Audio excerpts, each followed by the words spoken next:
Welcome to Democratic Television, a program of the Santa Clara County Democratic Party that brings insights, perspectives, and attitudes of our always thoughtful Democratic guests.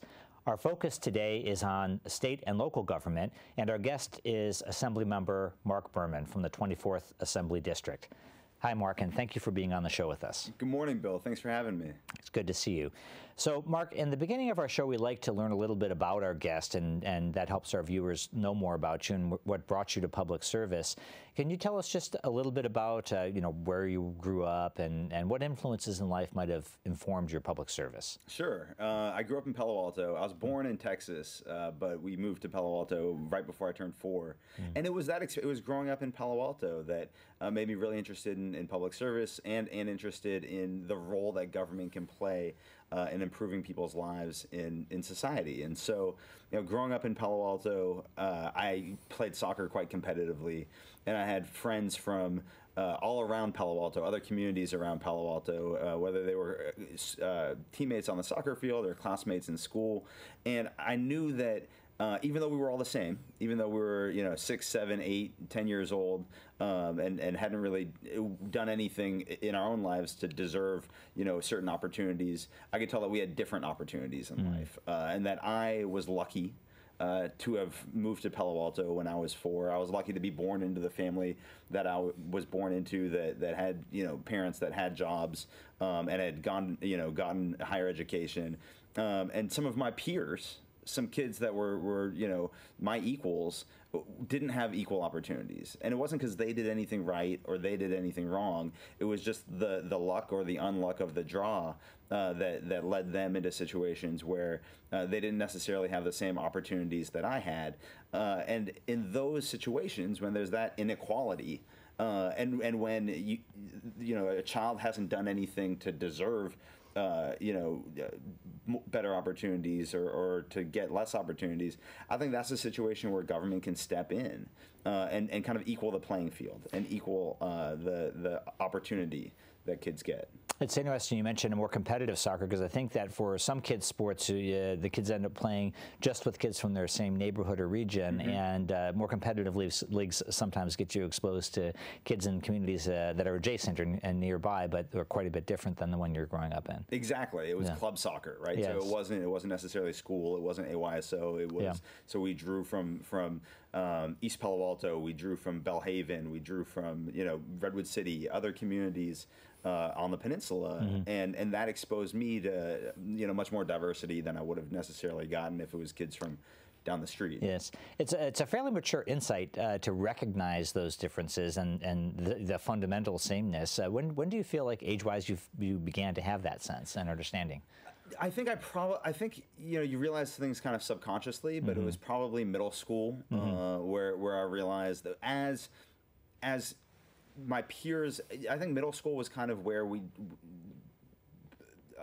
and my peers started to go down different paths. Yes. And elementary school, everyone's kind of the same. You're not really getting into trouble. At least you're not getting into serious trouble. Middle school, students started kind of flunking out of grades, started getting into more disciplinary trouble, and then it was high school where kids were expelled. And so, but those seeds were so people you knew and felt the sameness with, and this connection just through the places they were and where life led them and the choices they made in the end ended up in having very different outcomes, it seems, than your own. That's exactly right, and those outcomes have significant impacts on their whole life. Right. And I knew. I mean, they were the same friend that I knew when we were 10 or 12. Right. And I knew that they're incredibly good people. Right. But they didn't necessarily have the same structure at home. Yes. They didn't have parents that could give them help on their homework or make sure they were doing their homework in the first place. Right. And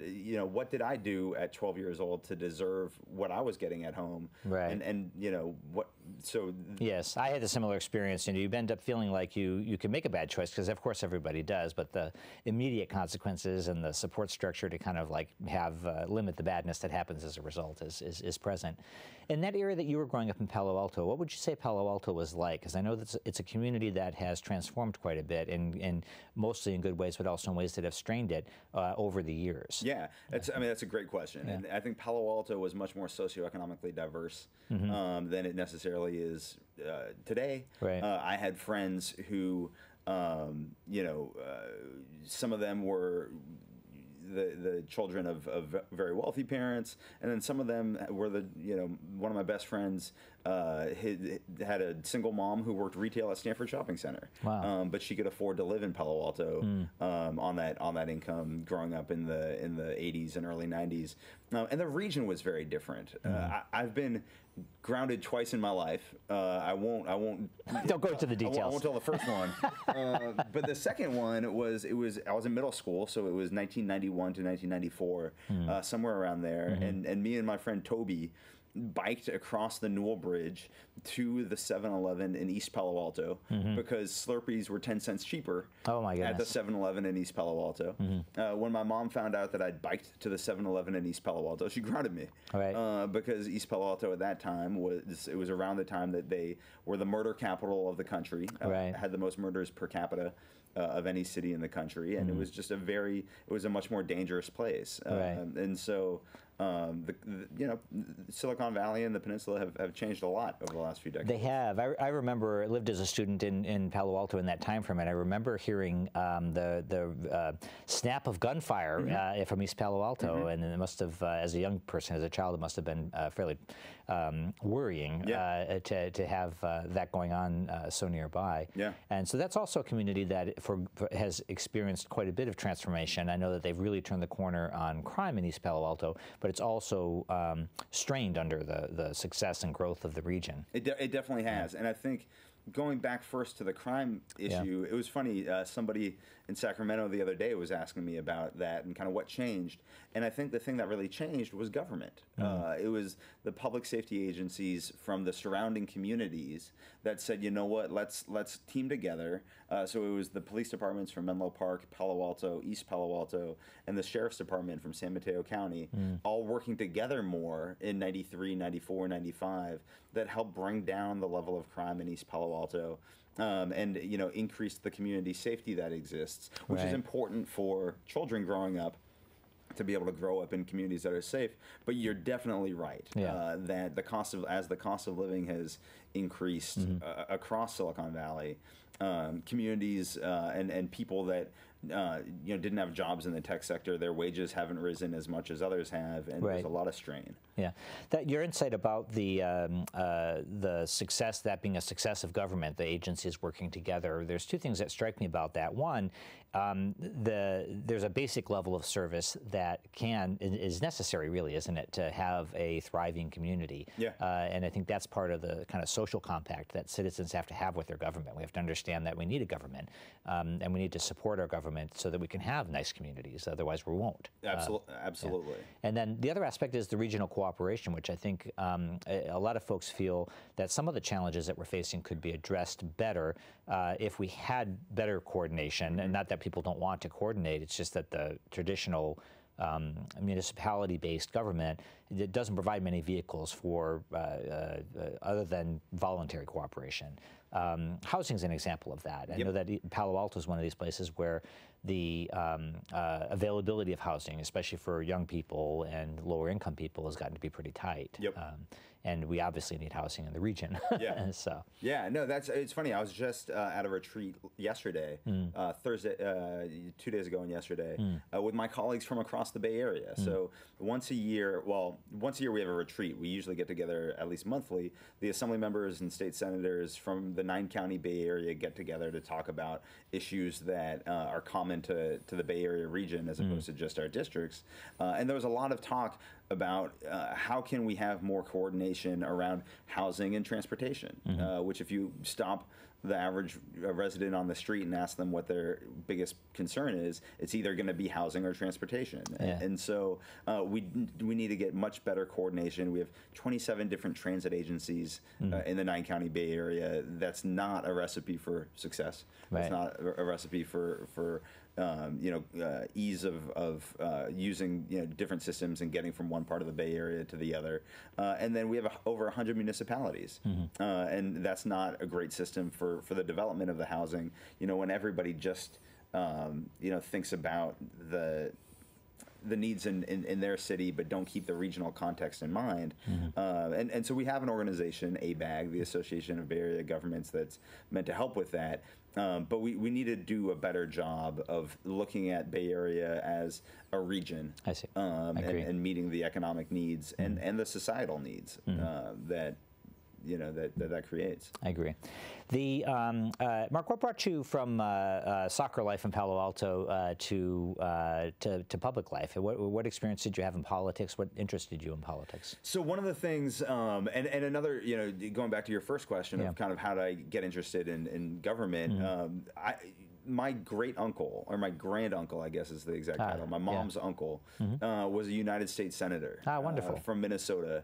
Interesting. And Uncle Rudy Boschwitz, and Rudy was a Republican. But Rudy, having a family member, we weren't incredibly close, but having a family member that was in public service made it tangible. It wasn't what people on the TV did, it was what Uncle Rudy did. And I think that made politics much more, and public service and public office much more real. Now, was he in office in a time that you remember, or was he sort of just something that he had done and you knew him? 78 to 90. So and I was born in 1980. So I definitely remember. Absolutely. Interesting. And we went and visited. I remember going and visiting the Capitol. The Capitol and the Senate when I was young. And I actually, this is an appropriate form for this story, but I was 6 or 7. I think I was 7. It was as Reagan, it was like coming to the end of Reagan's second term in office, and George H.W. Bush was running for president. I had an abscessed tooth. I had a tooth problem that put me in a really terrible mood. And I went through they got us a private tour of the White House. I remember the jelly beans and everything that Reagan used to love. And I went through the whole time saying, I hate George Bush. And to the point that my aunt, Rudy's wife, Ellen, had to write a letter of apology after the tour. For your rude behavior. Oh, my goodness. Outrageous. I didn't. So how you had come to have a Democratic point of view by that time already, or I think I was just in a bad mood. Oh, okay. I don't necessarily know that was just partisan. Contrary. So, so those. But that came later because you worked with Democratic office holders. You mentioned in past conversations an involvement with Tom Daschle.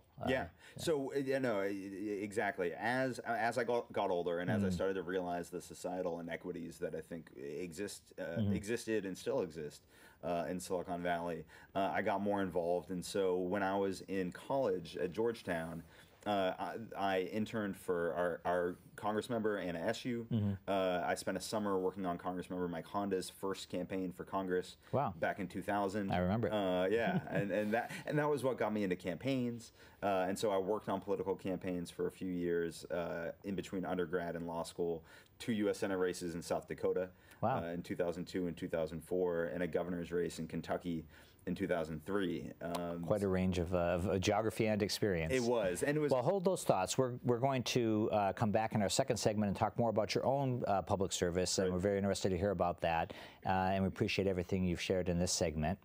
And we'll be back in a moment. Looking forward to it. Hi, I'm Sally Lieber, former state assemblywoman, and I want to urge you and invite you to get involved in the local Democratic Party.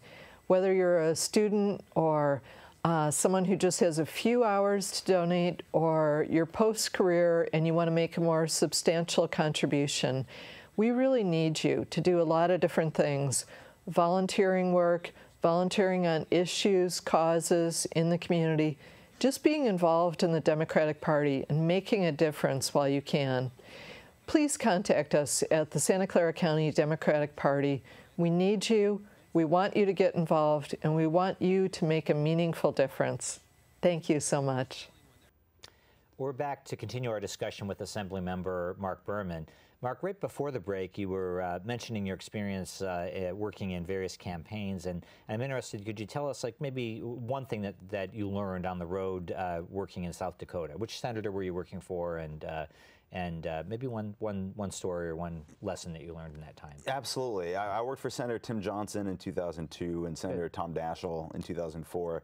And the macro lesson that I learned is that even though, if you grew up in Winter, South Dakota. I spent 2.5 months living in Winter, a town of 3,000 people. That's the biggest town for 90 miles around.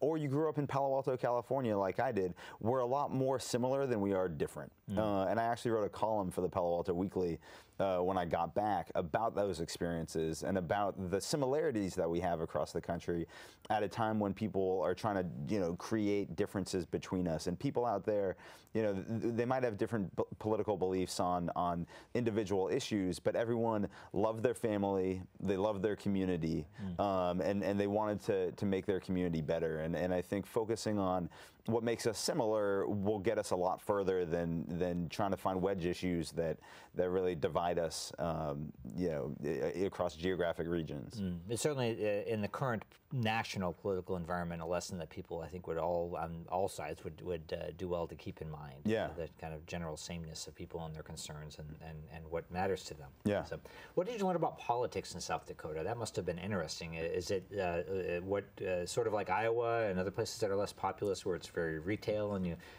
politician will go and shake everybody's hand and they vote for you if they've seen you? Yeah, that's exactly right. And so I worked in field. In 2002, I was a field organizer. In 2004, I was a manager of field organizers. And we knocked on every door in the state. And if we needed to, we did it numerous times. And so and what you do, going back to... Now, wouldn't that be like walking precincts in Los Altos Hills? Wouldn't it be like 4 miles between each door? In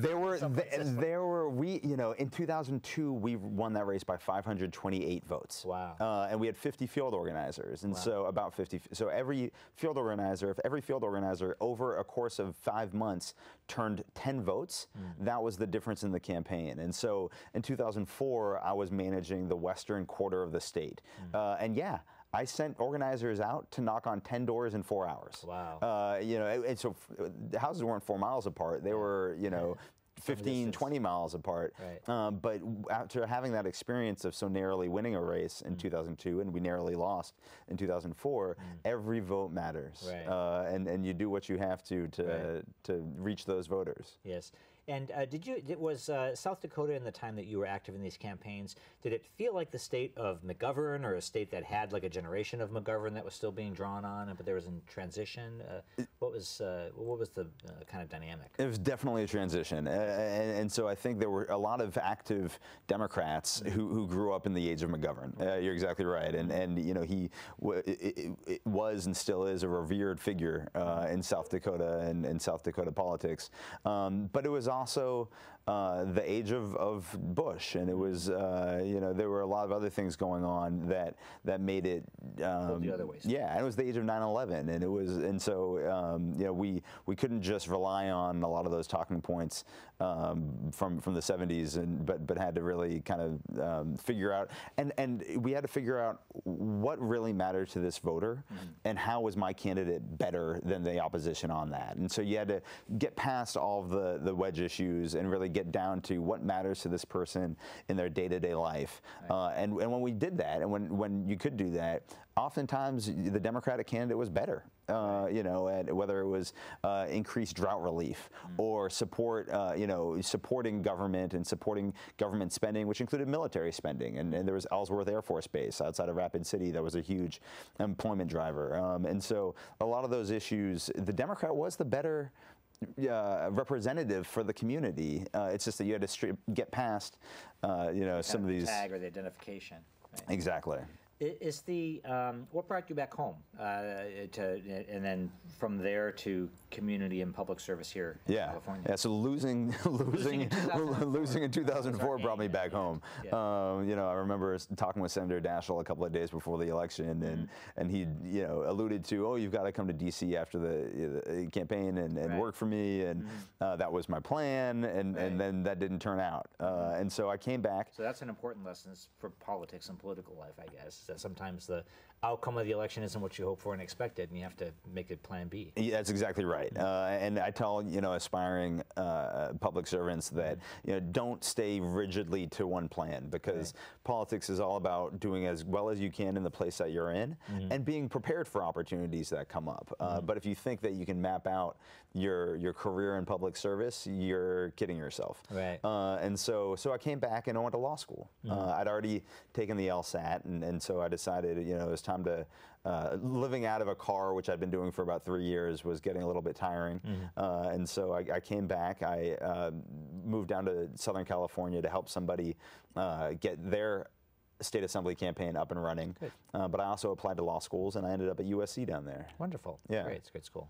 Did you like living in Southern California? A lot of Bay Area people don't. Yeah. Did you find it? I did for a couple of years. Yeah, it's a good place to visit, but you want to live here. Exactly, exactly. Very diplomatic. So yeah, but it was fun to live in Santa Monica for the People's Republic of Santa Monica. Yes, it's an interesting place, and you can't argue with the beaches. No, exactly. Good.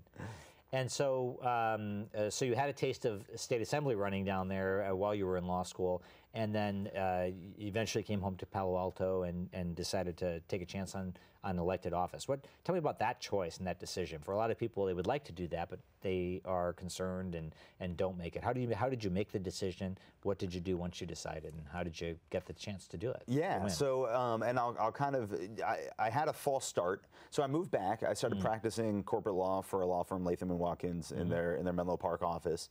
And the economy was it had hit rock bottom. There wasn't a lot of work at the law firm, and I decided to run for the California State Assembly as a 28-year-old who had kind of just moved back to the area. Right. And I won't kind of get too deep into that experience, but what I learned was the importance of local government. And the importance of being involved in your community before you run for office, because I didn't really have either of those experiences. And so I met so many great people during this. What was important? What did you find in the end through that experience to have been something that you was important in it? You can impress people, but until you've worked with them, they're not going to trust you and support you. Having coffee with somebody and talking about issues is one thing, but working over the course of 6 months or a year on a parcel tax campaign or on a city council race or on a commission for your city or for the water district, all of these are things I did, is totally different. And so, it's important, or serving on the board of the local Democratic club, like I did with your wife. I remember that. Yes. And so, those are the experiences that lead to trust and lead to a community of support. You can't get that in a 30-minute coffee at the local coffee shop. Right. So eventually you ran and were elected to the Palo Alto City Council. It seems like there's often a pretty big field of strong candidates. How did you decide to take that on, and what do you think were the factors that helped you win? The work that I'd done ahead of time. So I'd served on an infrastructure blue ribbon commission for the city before I ran for council, and that was kind of the driver for me running. Was we'd done a lot of work over a year and a half. Our infrastructure was falling apart. Our roads, our fire stations, our public safety building, and I'd worked with 16 other residents to come up with a plan. And then when I decided to run for city council, I had this broad base of support. And that helped me raise a lot of money early. It helped me lock up a bunch of endorsements early on in the campaign. And so I got kind of lucky. And in my campaign, there wasn't as big of a field for my campaign for city council. Right. There wasn't as big of a field of candidates. When I ran for state assembly, there was quite a large field. But I think you can't really control that. I guess it's another lesson. Right? You just have to take your chance when you're ready to. Yeah, it's exactly right. And that's the awesome thing about democracy is anybody can run, and it's good to have people with different experiences. Sure.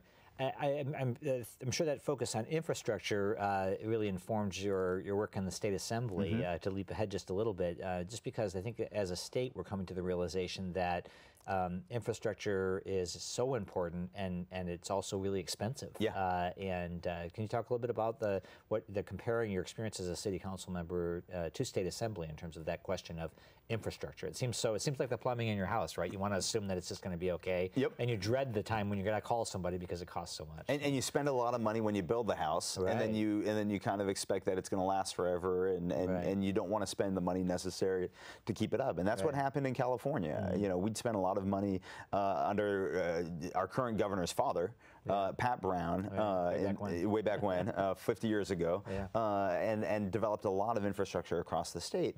And then we kind of just forgot about it and went on to focus on other things. And I want to pivot, and infrastructure it's our roads, it's our highways, it's our water system, it's also our education system, and the foundational assets that a society needs to thrive. And I think that's these physical things that we use every day, but it's also also things like our higher education system, our UC system, our CSU system, our community colleges, and those are other things that we haven't maintained as well as we need to. I think you're right about that, and that's also very expensive. In terms of what you've seen as a legislator, what do you think are the areas of greatest current need, and what should be the priorities, and what can we afford, and how should we get there? I know if you could solve all those problems, you would be, very happy. Yeah. I'd say, our greatest needs are. It is housing. Yeah. It is improving our regional transportation system, but it's also keeping maintaining the promises that we made to prior generations and maintaining them for future generations. And so when we created a millennial caucus in the legislature, and I joke that I'm the grandfather of the millennial caucus. Right. But when we go out and we talk to youth, the two biggest things they talk to us about are the cost of living and the cost of higher education. And so, what can we do which 50 years ago, you could go to Berkeley and graduate with a degree paying $80 a year for tuition and fees, and the cost of housing was a lot cheaper. Right. Now you graduate with tens of thousands of dollars in debt, which influences the career that you go into. Right. And so it's a shame to see young people start out life so far behind, and as you point out, with all of these costs of living to confront them. So exactly. Delighted to have you there in Sacramento working on those things. What's your top thing in 2018 that you'd like to work on in Sacramento? What's your thing you'd love to see that get done, that you want to be a leader on? I think we need to continue. We passed a great package of housing bills last year. We need to keep that momentum going into this year, because it's going to it took us decades to get into the housing crisis we're in. It's going to take us multiple years to get out, and so we need to keep on. I want to make sure that voters vote yes on the $4 billion affordable housing bond that's going to be on the ballot in November. I want to make sure that we continue to find regulatory improvements that can help generate additional housing supply that we need. Wonderful. So those are the main things that I want to focus on. Wonderful. Yeah. Good. Well, best of luck as you take on all those big issues in Sacramento. Thank you for the work you're doing. Yeah. Thank you, Bill. Thank you for watching DTV. Give us a call at 408-445-9500 or visit our website at www.sccdp.org. Help us make a difference. We'll see you on the campaign trail.